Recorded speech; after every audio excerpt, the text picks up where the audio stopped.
Welcome to Sharpen the Axe. Explore the bleeding edge of guitar and bass gear, discover a sound uniquely your own, and cut through the noise with your hosts, Eric Lucero and Paul Berezetsky. Welcome. Hey, guys. Another episode of Sharpen the Axe. Indeed, and this time we have plenty of awesome gear to check out here today. Grabbed it all from Pitbull Audio, where you can go check this out for yourself. We got 3 of the new Fender Offset series with us today. We got the Duosonic, the Mustang, and the Mustang PJ short scale bass for the first half. And in the second half of the show, we'll be checking out some of the newer Keeley electronics. We got the Tone Workstation, the Dark Side, and the Delay Workstation to check out. So, Paul, have you ever tried any of the Fender like student guitar offset stuff, like the Duosonics or the Mustangs ever? I don't believe I have, no. Really? Oh, they're rad. They we'll start off with a Duosonic. It actually came about in 1956 in June. Was made originally until 1969. Went through a couple of different incarnations and a couple reissues in the 90s and early 2000s, both Fender and Squier. And now they have done another reissue of it here. And it's sort of close to the version that they made from 1959 to 64. So it's alder body, a maple fretboard, 2 single coil pickups, volume, tone, a hardtail bridge, and it comes in 3 colors. Well, there's also 2 different versions of the Duosonic. We have with us today the single coil one, like the originals were. They come in Arctic White, Capri Orange, and Torino Red, all of them with the maple fretboard only. They all share a 24-inch scale, modern C profile neck, 9.5-inch radius, and as I mentioned, that 6-saddle hardtail bridge. And they retail for $499.99, and the other version is pretty much the same thing, except it has a humbucker in the bridge and a push-pull pot, and those come in black, Daphne blue, surf green, and rosewood fretboards. But we don't have that one with us today. But when they do come into Pitbull, I'll bring them by and we'll check them out.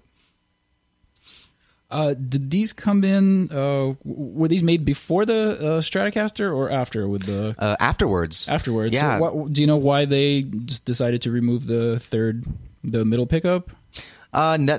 Specifically, I don't know. These were originally marketed actually as student guitars. Okay, that probably makes sense. Just less stuff to worry about. Yeah, less things to confuse you when you're starting out. And it's funny because when I started out on guitar, my first guitar was a Squier, a Fender Squier. It's a cool little Strat, beginner.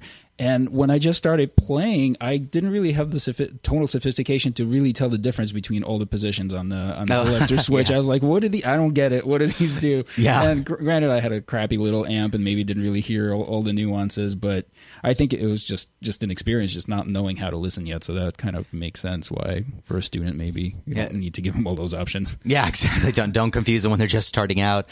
When I first got a Strat, I think I just had just as much fun with like some echo pedal and just messing with the click between each position on the 5-way, my own little weird way. But yeah, the Leo Fender and I forgot the other name. His head of operations back then believed in this step-up program. So the idea was you'd start out with the Duosonic and the Music Master, which was pretty much the same thing as the Duosonic, but just with one pickup in the neck position. And then as you got better, you'd move up to their Strats, Tellys, Jazzmasters, Jaguars, all their higher end stuff for the era. Mm-hmm. But it found its way into. Plenty of people kept using the Duosonic after when they were ready to move on, and some of the famous players that used the Duosonics through the years. David Byrne of Talking Heads, Patti Smith, Dean Ween used one. Johnny Winter, Liz Phair, and famously enough, Jimi Hendrix, when he played with the Isley Brothers, was playing a Duosonic. That's right. I think I've seen some old photos like that. Yeah, that is super tall with a tiny guitar. Almost looks like he's holding a ukulele. But they've done many incarnations through the years, and now we've kind of got this modern variation of it. And yeah, not too far away. You want to give it a shot? Sure. Is there the red one here is the Duosonic. Is there a difference with the pickups between the two of them? Maybe you mentioned it and they spaced. Oh no, they're both single coils in these versions of them. The ones with the alternate pickup choices we just haven't gotten yet, but they're basically Strat pickups except the flat pole pieces on top, and they sound a little thinner because they got the plastic separating them. Right. A little more distance from the strings. Yeah. But yeah, that's. Oh, this one right here. This is the Duo. Oh, that's the Mustang. This is the Duo. Okay, oh, let's start with the Duo. Yeah. We'll get into the Mustang right after. I gotta keep them both on. That's right. Yeah.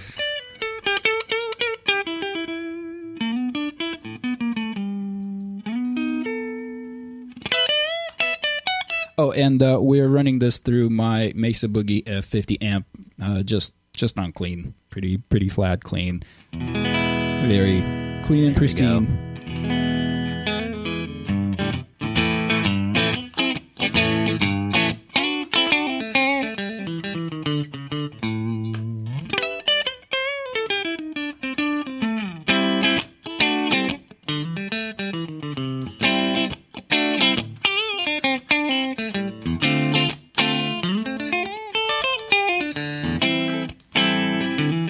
So this is the neck pickup, and it's cool. It's slanted, angled on the neck position, which you don't normally see that much on Stratocasters. Right? Yeah, it's always the bridge that's slanted.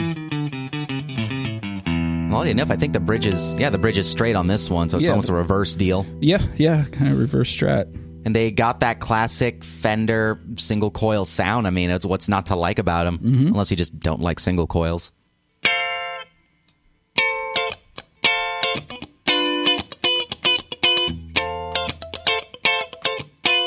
There you go. Too hot. Hot damn. Hot damn. Very cool. Funky.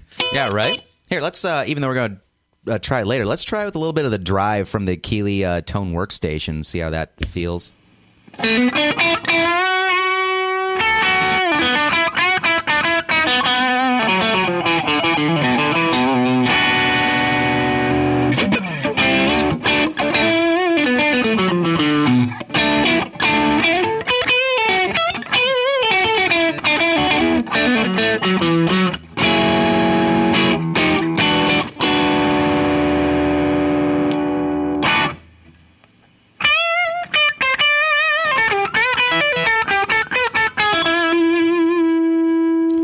I tend to always go to the neck. Yeah. Just like if I'm playing by myself, if I'm with a band and I need to cut through, I'll go to a bridge. But left to my own devices, I always like that chunkier, thicker. I listened to a lot of Queens of the Stone Age and Caius as a kid, so that overdriven or even fuzzed out neck pickup sound just drew me in pretty early on.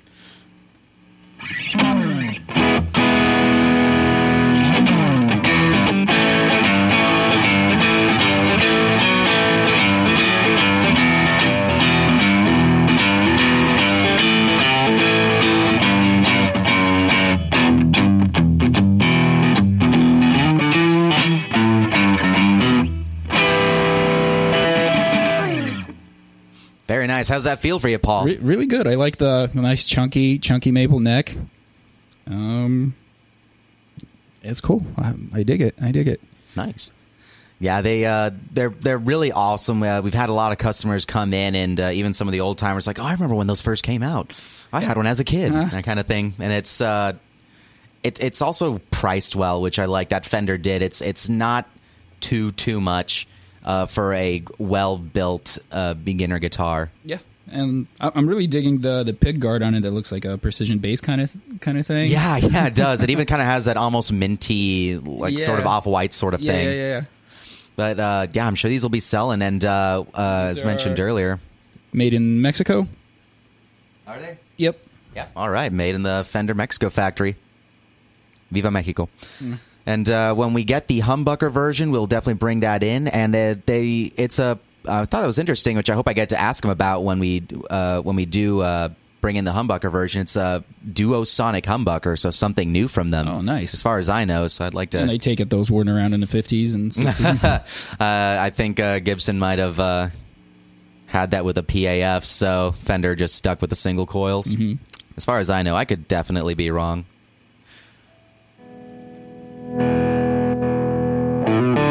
You want to? Oh, sure, why not? Of your signature thrash. Get noisy on it.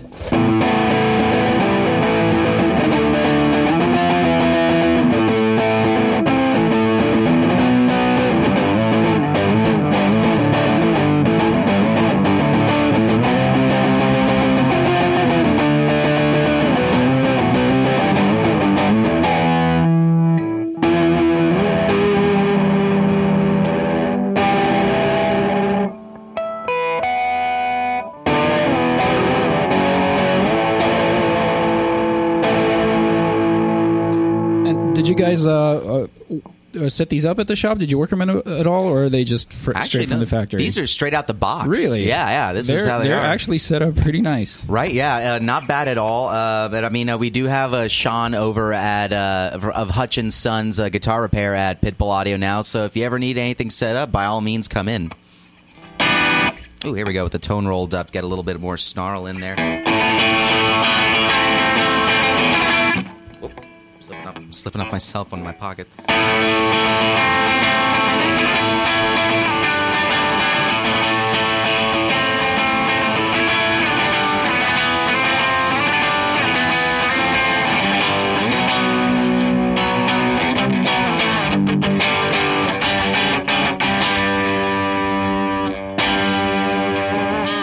Nice. I do dig this thing. It's whenever I walk into the shop and have to test out a pedal, it's lately it was the Ernie Ball Music Man before, but since these have come in, I've been grabbing these off the wall a lot lately.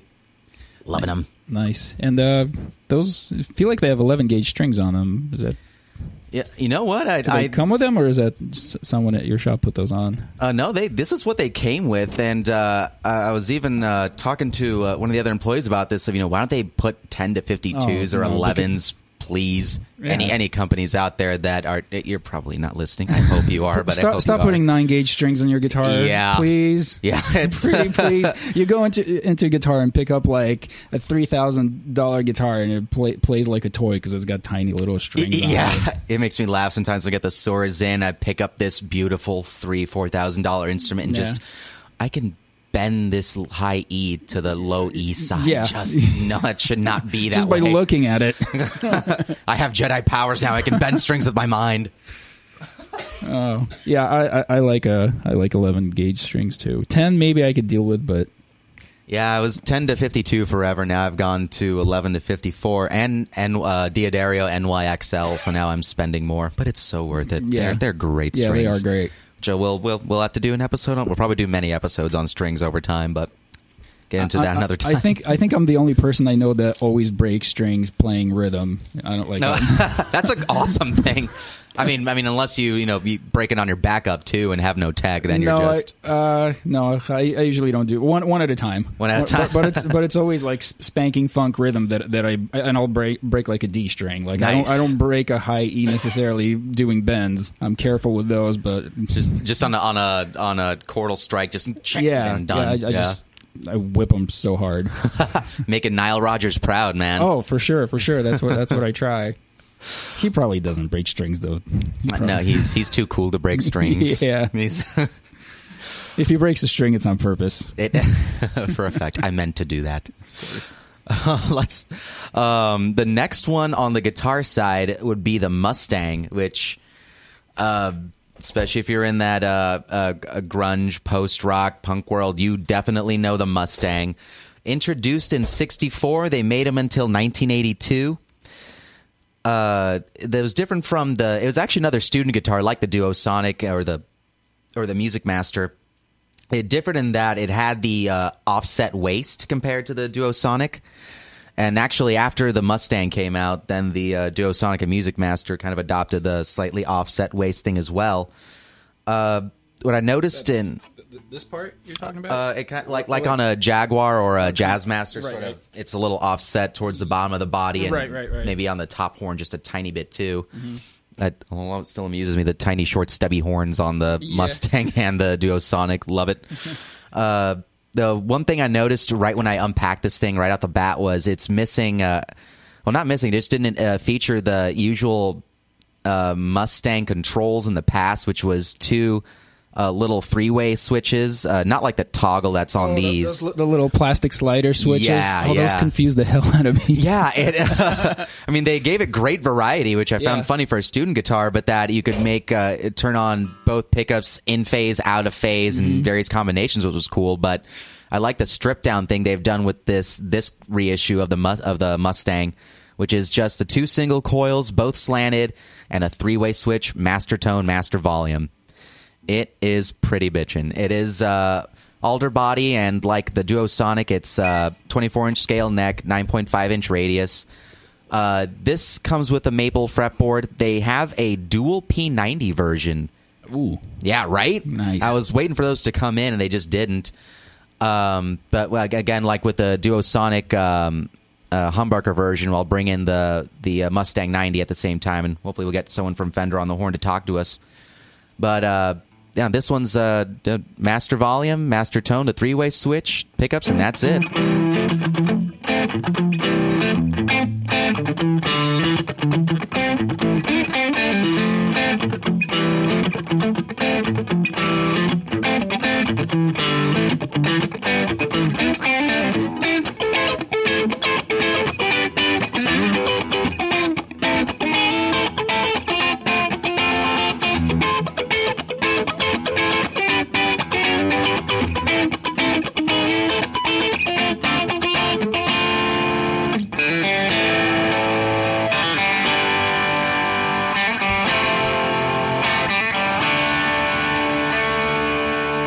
Let's try it on clean, so we gotta take that off.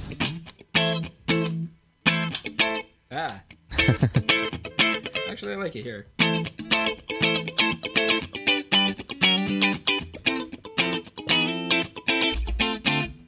Turn this up a little bit.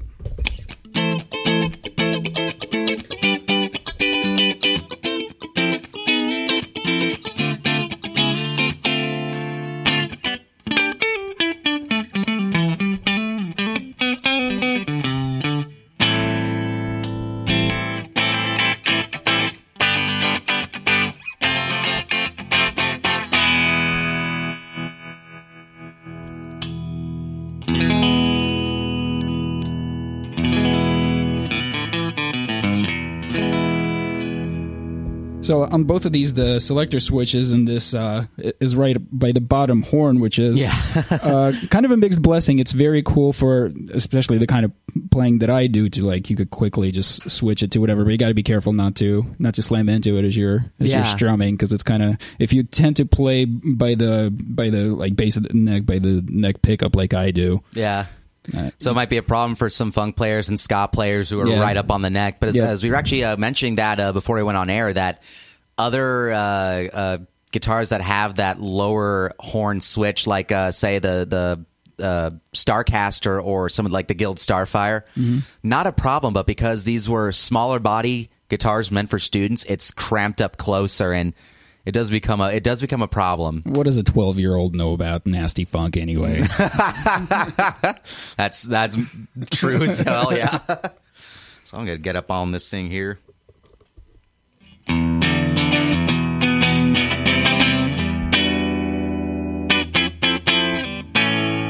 that overdrive back on.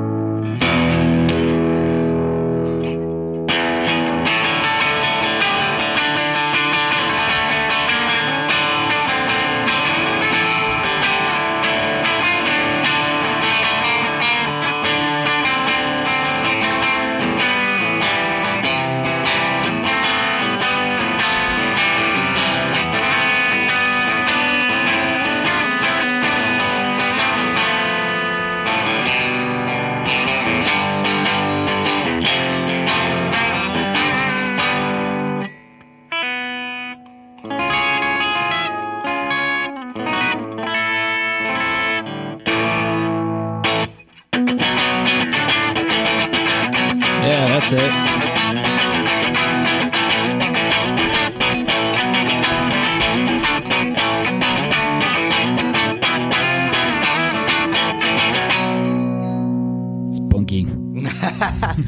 This thing is fun. Of course, it did. This did find its way into many grunge, post-punk, punk players as well. Kurt Cobain did play one on the modified Mustang on the In Utero tour. These days, it's in the hands of Ty Segall. God, who else? I know Belinda from My Bloody Valentine played one. Thurston Moore and Lee Ronaldo of Sonic Youth, I think, played them. They're more famous for the Jazz Masters, Jaguars they played, but I think they did pick these up too. Mark Arm from Mudhoney. Do you know what the mod was on Cobain's?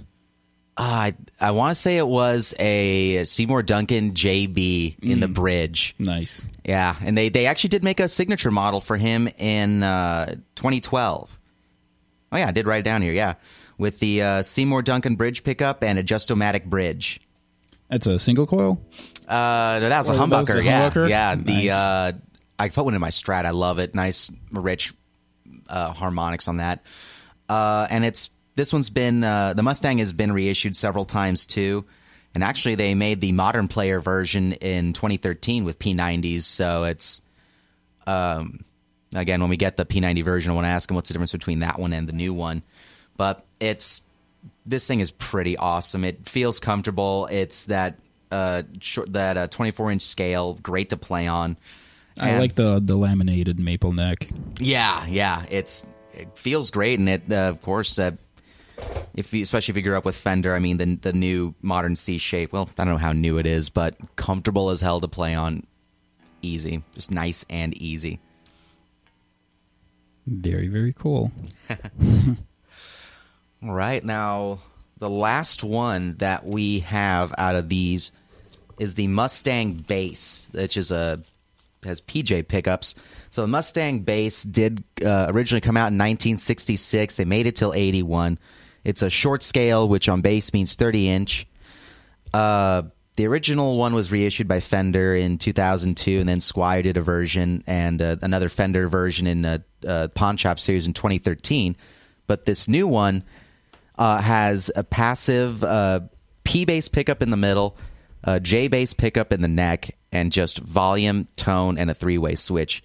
Simple, easy to get right to what you want.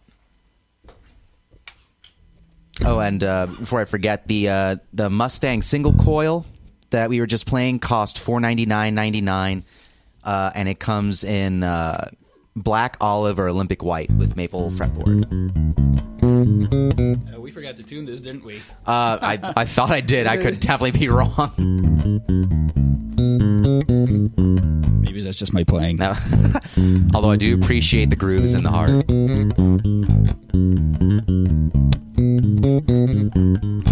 I'm driving it a little bit. Hold on a second. Also, the drive is still on. Oh, the drive is still on? Now it's off.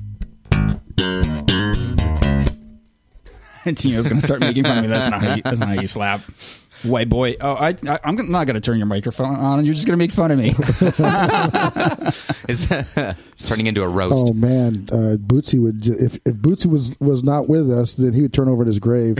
James Brown is turning over his grave right now. You want to give this thing a shot? Hot shot? Oh, you guys, your show, man. I just got to chime in every so often. Tino is the only one here who is actually a bass player. No, Eric's a bass player. You're the bass player? I'm a guitarist who thinks he can play bass. So we're all that. Yeah. The difference between us and Florentino is he can't play guitar to save his life. No, so he's by de facto a bass player. Yeah, I can only handle one string at a time, man. No less Claypool playing for you. Wow, it's so like small. Right, yeah. Yeah, the 30-inch. It's not something you want to hear from your girl. That's all I got to do. Woohoo. I've been so small, that kind of stuff today, huh? But it's so handy. Yeah, it's a trip to get used to the short scale, but it's still got the nice full low end. It's really easy to play. I don't always play bass, my friends, but when I do, it's a Fender Jazz bass, and that thing is like a baseball bat. Oh yeah, compared to this. Yeah, the full 34-inch scale, of course. Well, it's funny though. At the at the Billy Sheehan event, I was asking about the loose-sided acrylic bases, and he said, "Oh, those things the Dan Armstrongs were short scale. Those things are not impractical at all." Like, but so many people play them. They make use out of it. Were they short scale? I think they are 30-inch. The copies I got are 30-inch. I'm pretty sure the Dan Armstrongs are 30-inch scale. Wow, I didn't know that. Right? Here, if you're actually a bass player, in theory, prove it. I'm just embarrassing myself.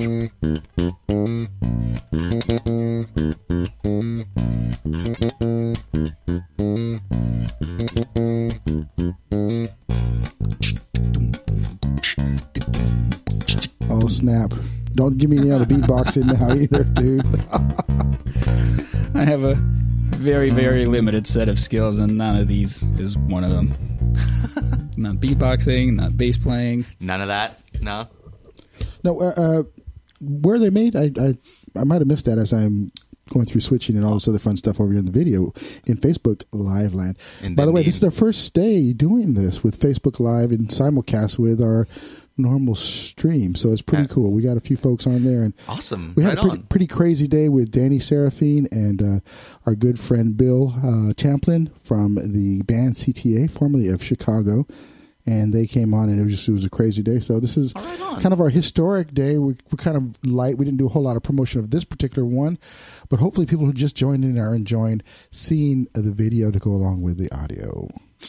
See our faces until I had no follow-up to that. I just brain farted at the end of a joke. That was awful. That's all right. We're going to be going into a commercial here, so you could gather your thoughts. Yes. I will play thoughts. I will play a distorted bass into commercial then. Oh, it's not going through the effects. Never mind. Yeah. That one's just going direct in. But when we come back, we're going to check out all these beautiful pedals from Keeley Electronics. We got a compressor. We got a overdrive. Oh, this sweet Dark Side Pink Floyd-y thing. And the delay workstation, pretty much all of them except for the Dark Side, out of the Workstation series, which we'll talk about in a little bit. All right, so this has been Sharpen the Axe on EnterTalkRadio.com. Episode 3. Episode 3. We'll be back in just a couple of minutes. Stay tuned.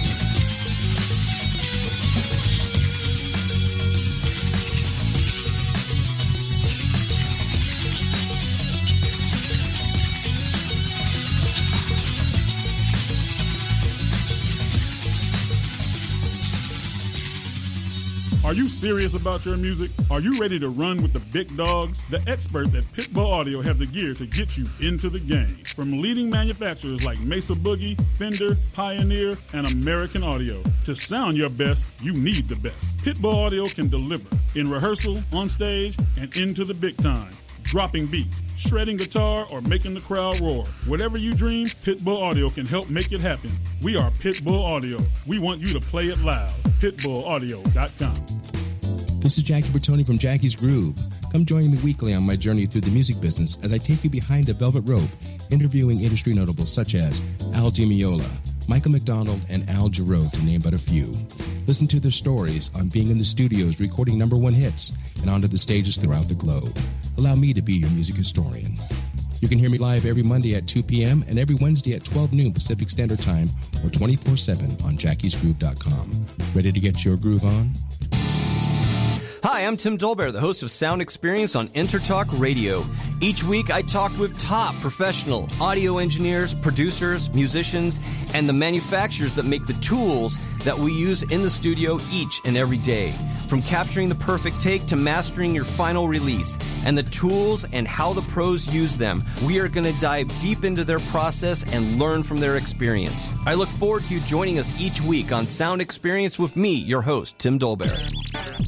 Hey, it's Tracy Smith and Beth Venus of Girls Talk Rock right here on the Intertalk Radio Network. Every Wednesday at 5 p.m. Pacific. Okay, Beth, they know that, but we want you to know that the industry pro's choice is Silver Tiger Production. SDP is a full-service production agency offering sound, lighting, installations, talent buying, staffing, backline equipment rental, and sales. Kapow! It's everything in the entertainment performance industry. It's all that. SilverTigerProduction.com.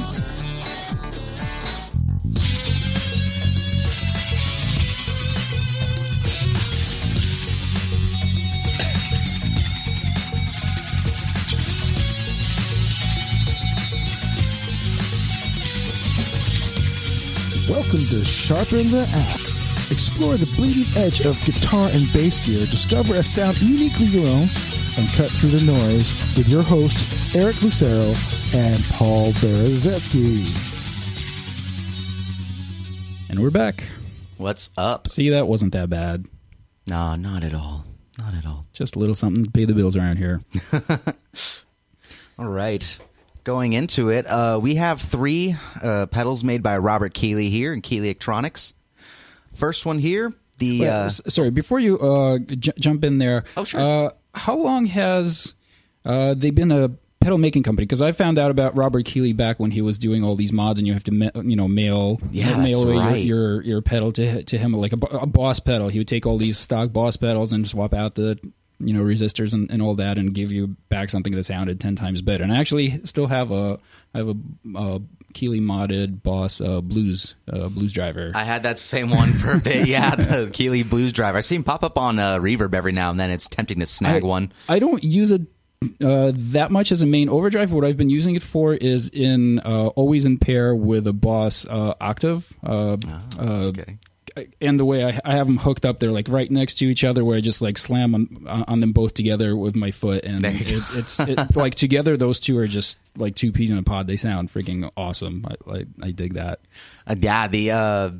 Overdrive, nice overdrive in an octave. What's not to love about that? But so when did they become like a full-fledged pedal company? Do you know by any chance? Not off the top of my head. I mean, it has to be at least 10 years I or so, figure. Right? Yeah, that would have been my guess too. Yeah, and he's actually been putting out a lot of great stuff lately. I think Keeley actually influenced a lot of the other pedal makers. That's what it seems like, because he was like the first one I've heard about that you could just take stock pedals and modify them. And since then, I found out about other people doing it, and then all these boutique companies just spraying out like mushrooms overnight. I remember, it seems. Pretty much. I remember going to the Pedal Expo in L.A., and they had like a panel of some of the makers, and Josh from JHS and Jamie from Earthquaker, I think both said something along the lines, I could be wrong here, I hope I'm not putting words in your guys' mouth, but that they owed it all up to Robert Keeley and all the stuff he did, and maybe to some degree Brian Wampler as well, of Wampler, when he was still I think it was indie guitarist, and he put out that How to Modify and Build Pedals book. But the strides that actually all those companies have made are incredible, and a lot of it is probably owed to Keeley being one of the original of this current wave of boutique pedal guys. And he's been putting out great new stuff. These 3 are definitely part of that. The Tone Workstation is first, which has a compressor in it. The middle section, the drive boost section, has his 1962 British Overdrive circuit or the Katana boost circuit in there. And the third side is Red Dirt Overdrive, pretty much, with either the Mod Plus or the Baked, and that was actually what we were using earlier with the Duo Sonic and Mustang, was the Red Dirt side on the Baked. After that, we got in line the Dark side. This thing is a trip, and as you can tell by the artwork and the name, it is modeled after the David Gilmour sound. The right hand is the Fuzz side, which kind of big muff based or op amp circuit based. It's got a filter for the tone side, fuzz, a level, and a 3-way switch that gives you flat, full, or scooped sound. And then the other side of the pedal, the mod side, has flanger rotary, delay, or phase U-vibe sound with controls for level, rate for flange rotary, phase U-vibe mode, when that pot is feedback for delay mode. Depth for flange rotary U-vibe phase. That knob is then time on the delay. And what is the blend for the modulation is the tape head choice on the delay side. And he chose the multiple tape head, basically emulating the Benson Echo Rec, which is what Gilmour used. 4-head, or that was a rotary drum thing with 4 tape heads equally spaced, and you can choose, head 1, head 2, head 3, head 4 individually or in different combinations. So you can get some trippy sounds out of that. And last in line is the delay workstation, which is reverb and delay in one box. You have 8 different reverbs, 8 different delays, and then blend control, time, feedback, and the morph on the delay side, and on the reverb, blend, decay, pre-delay, and morph as well. So, and they're not huge boxes either. Keeley's made them quite compact. Yeah. They are dense, though, when you do pick them up. I mean, there's a lot in there. I don't know what more to say about them. Might as well let the people hear what they sound like. Let's do it. Choose your weapon, Paul. I'll go for the Mustang because it's closer. Mustang Sally. Oh, you totally just cut me. You were sneezing over there with it, blowing your nose. Hey man, I'm here on sick day, man. Yeah, Tino should be home in bed, but he's a trooper. He is. We do appreciate his presence and helping us out, especially with the live streaming. And yeah, this is crazy. Remember, there's cameras at me now. You are. You're being blasted all over the internet, including Pitbull Audio's all over the internet Facebook page. Hi guys. Hello. So that is, well, the drive's on there, but we'll turn on just the compression.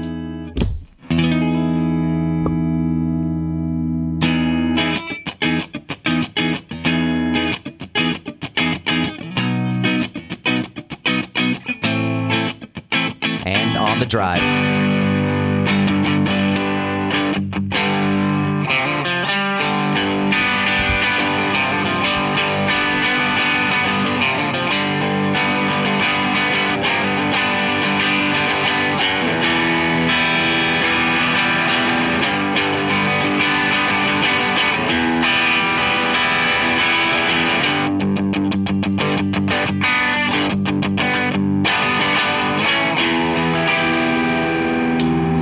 I do appreciate that Keeley has included on the compression side is there's a switch in the compression control section that allows you to add treble, to add some brightness. So there is without, and here's with.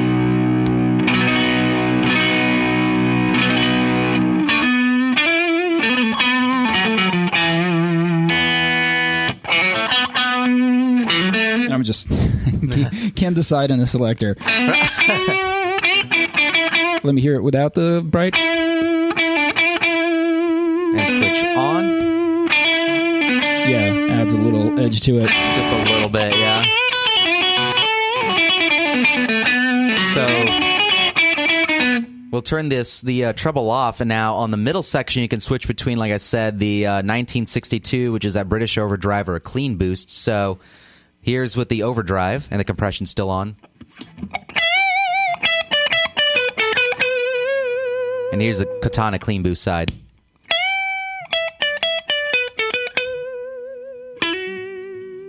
In which the level control just becomes a boost amount. So I turned it up to about 3/4 of the way there. Nice. Right? Now, I'll turn that drive boost off. Now, let's hear the red dirt side of it.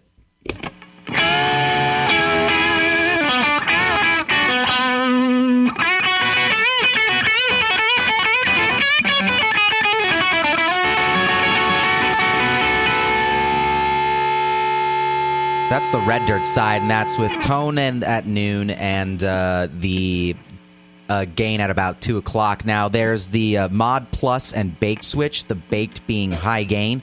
So here's the normal. We had it on the baked. Here's the normal.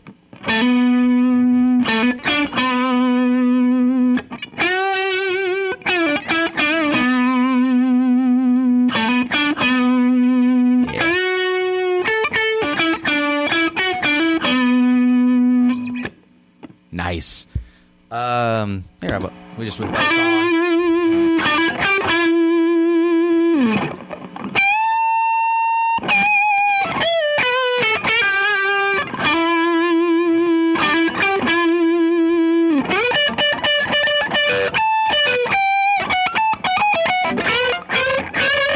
Nice. So that was with both the red dirt overdrive on and the 1962 on. Let's move on now to the dark side. This thing's a ton of fun. Uh-oh. So let's turn on the fuzz.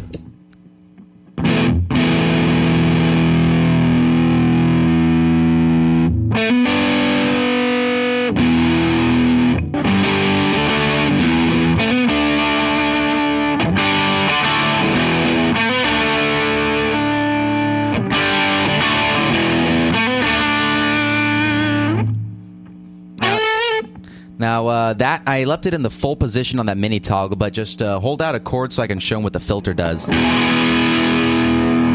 That's filter all the way down. Now hit it again.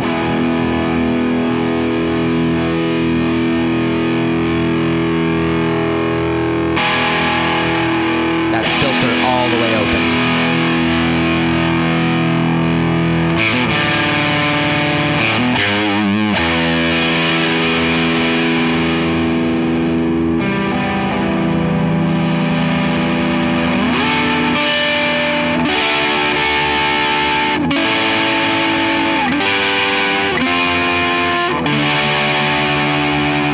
So it pretty much acts like a tone control. So I have it all the way open here, and I rolled it back, and you could hear it mellow out.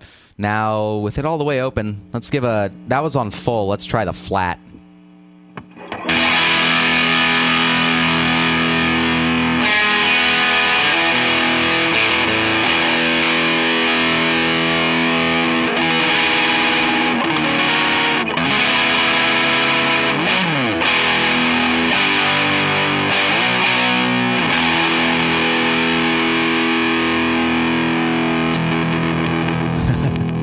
And now scooped.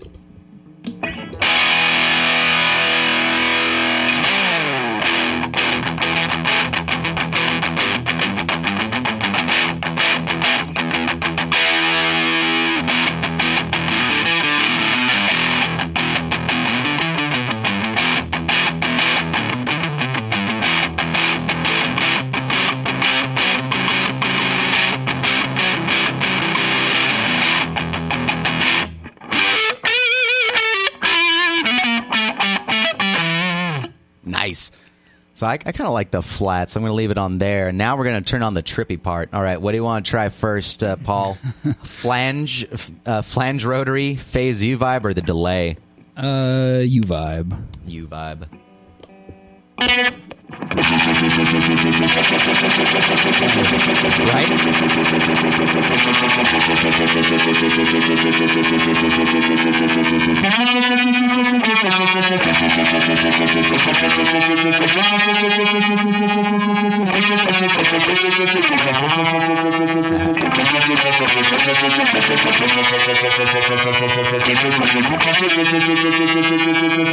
So the way it works out here, if you have the blend in the middle with the you can turn it all the way right for U-vibe and left for phaser. So this is on U-vibe. Can I hear that clean, actually? Oh, yeah.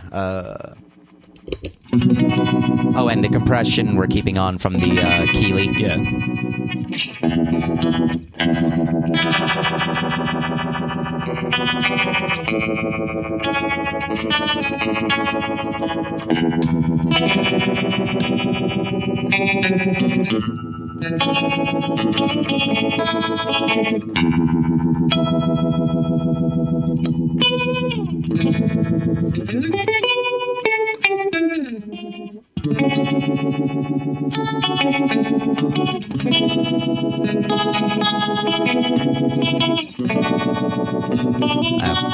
Keep playing. I'm going to slowly blend it to the phaser.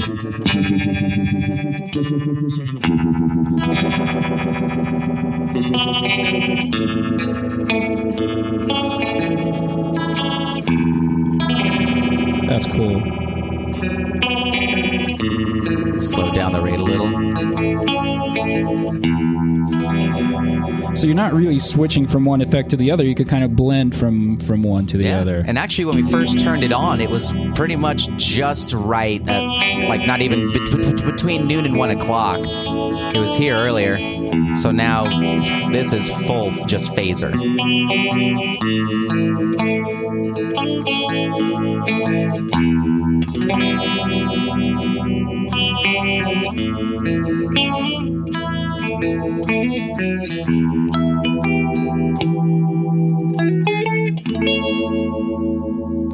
Now let's try the flange rotary. So when I turn it on here, it's going to be on the flanger.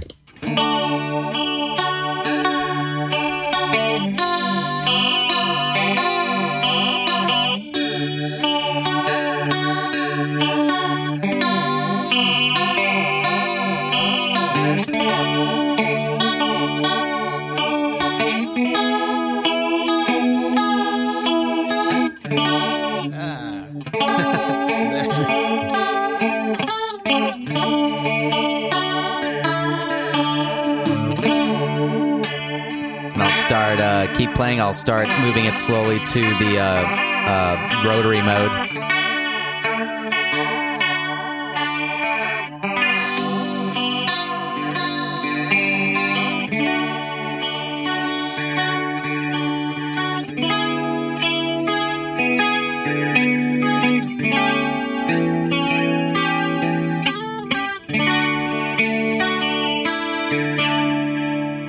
Cool. Pretty neat, right? Yep. Put that fold there.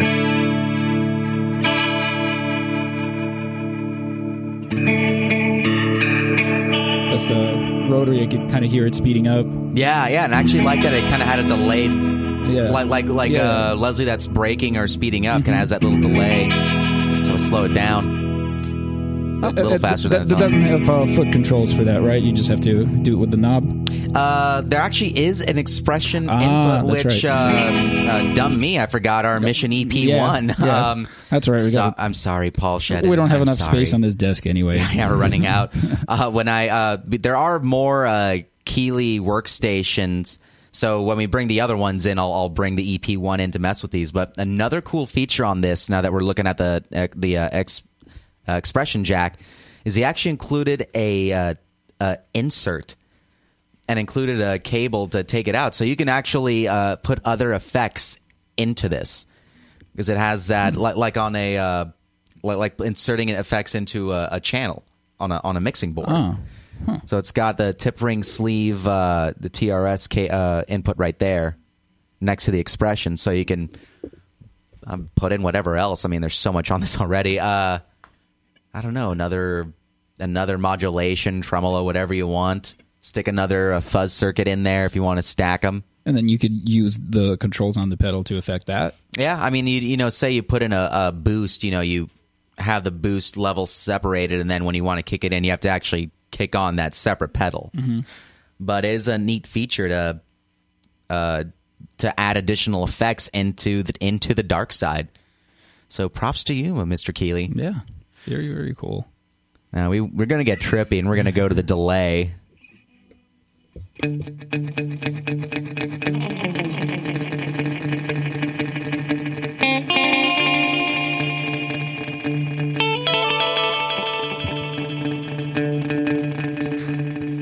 So I have it, let's see.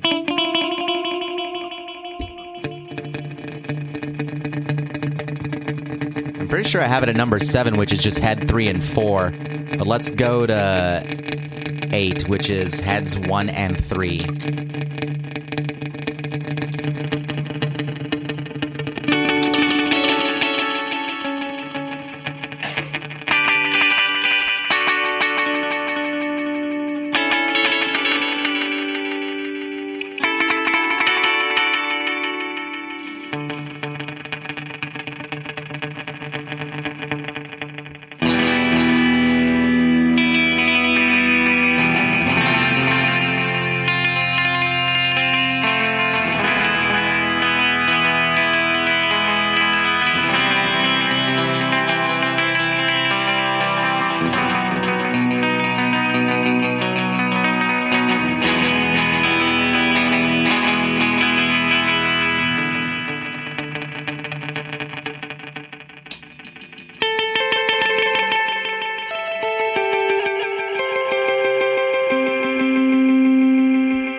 So it can get pretty spacey, as you can tell.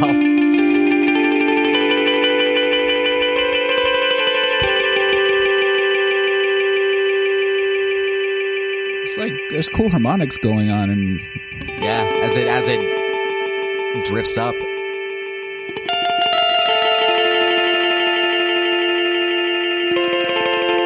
also have the feedback set fairly long, so you do kind of get a little bit of oscillation starting.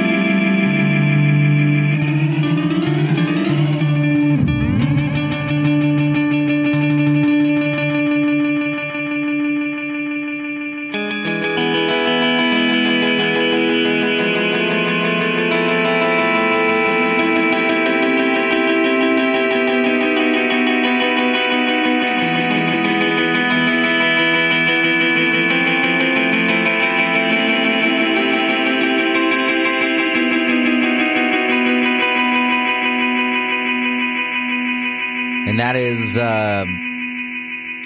program 10 according to the mode select here, which is heads 1, 2, and 3. I got the time at about noon and the rate at just before 3 o'clock. So, I mean, you can get pretty trippy pretty damn quick on the dark side here.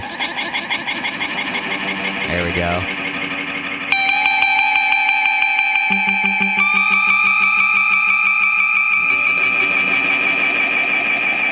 Watch out for the sign up ahead. You are now entering the Sharpen the Axe zone.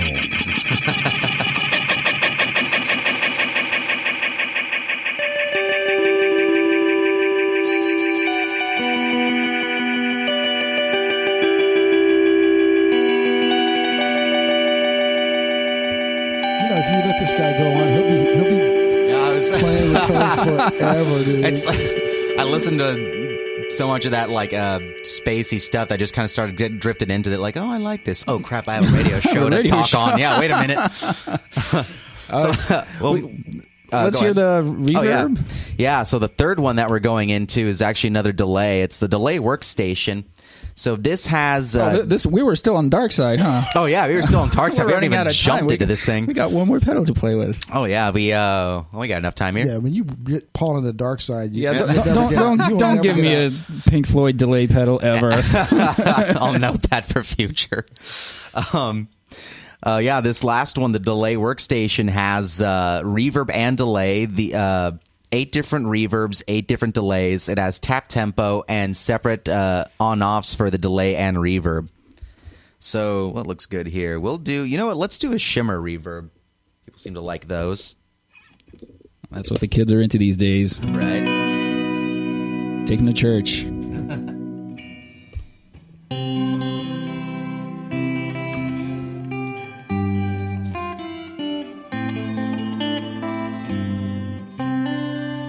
Done forgot your church work.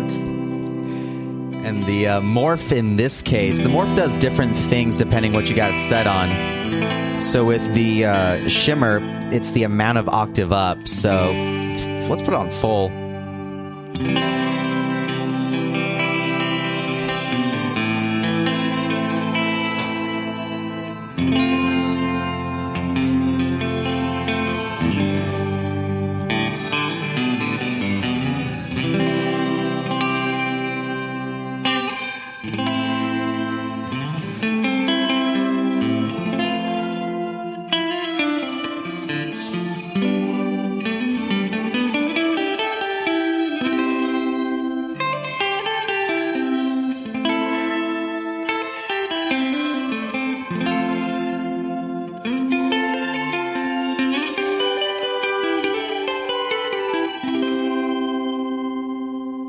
Nice.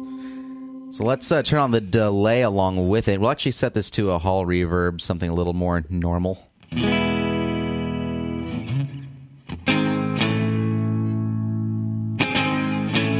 And on the hall, the morph controls the toner warmth.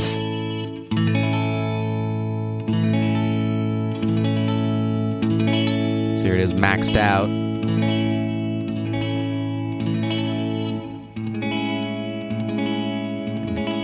Minimized. And now we'll turn on the delay, which is on an analog delay.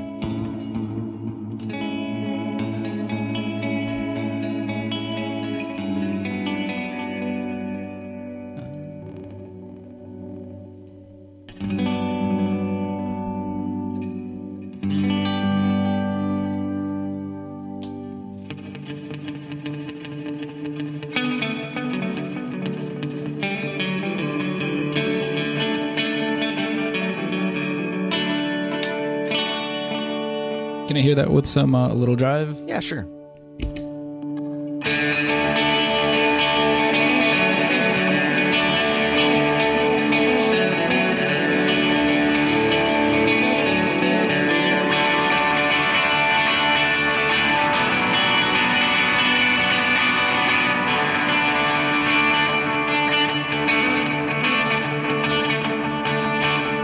Nice. So they got one on here that's I use on one of my other delays. Has a pitch setting. Let's give this a try. I'm curious to see what you do. Nice.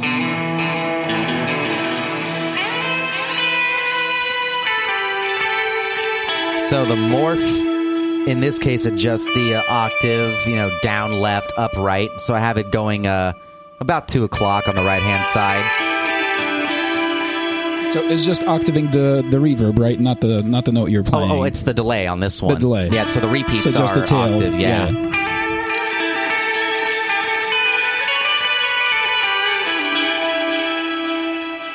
Super cool. Right. We're getting short on time here. We got about a minute left. Each of these are $2.99 each. Cool. Yeah, they're... You read my mind. Yeah, that's what I was going to ask too. I think I got $2.99. I just give it to you now. Yeah, can you choose though? Which one can you choose? $2.99. You have to choose one, Paul.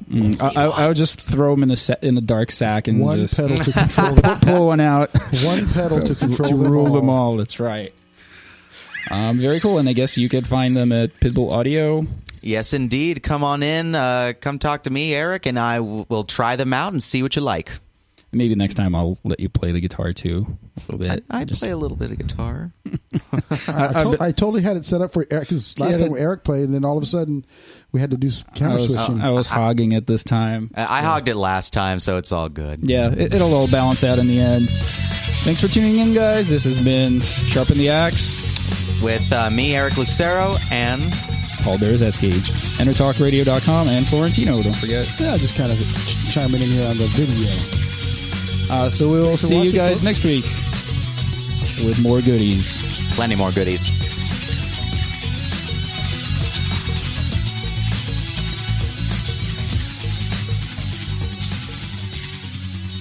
You know what's all around you every waking moment of your life? Marketing. You're choking on it. I'm Scott Robertson, and when it comes to strategic PR, branding, and marketing, I've seen it all. And actually, I'm still seeing it because bad marketing never sleeps. Join me each week on May the Best Brand Win, right here on Intertalk Radio, and learn how to make the marketing for your brand unforgettable. Hi, this is Tim Dolbear from Eclectica Studios. I'm a full-time mixing and recording engineer. I work with Grammy winners, labels, and indie artists, using state-of-the-art digital mixing and restoration tools and the very best in analog gear. Really, though, it's my ability to bring tracks to life and fulfill your vision for your music. This has made me sought after by producers and artists worldwide. So spend your time working on music and not chasing a mix down a rabbit hole. Go to timdolbear.com and check out our free one-song mix offer. Are you serious about your music? Are you ready to run with the big dogs? The experts at Pitbull Audio have the gear to get you into the game. From leading manufacturers like Mesa Boogie, Fender, Pioneer, and American Audio. To sound your best, you need the best. Pitbull Audio can deliver in rehearsal, on stage, and into the big time. Dropping beats, shredding guitar, or making the crowd roar. Whatever you dream, Pitbull Audio can help make it happen. We are Pitbull Audio. We want you to play it loud. PitbullAudio.com. This is Jackie Bertoni from Jackie's Groove. Come join me weekly on my journey through the music business as I take you behind the velvet rope, interviewing industry notables such as Al Di Meola, Michael McDonald, and Al Jarreau, to name but a few. Listen to their stories on being in the studios recording #1 hits and onto the stages throughout the globe. Allow me to be your music historian. You can hear me live every Monday at 2 p.m. and every Wednesday at 12 noon Pacific Standard Time or 24/7 on jackiesgroove.com. Ready to get your groove on?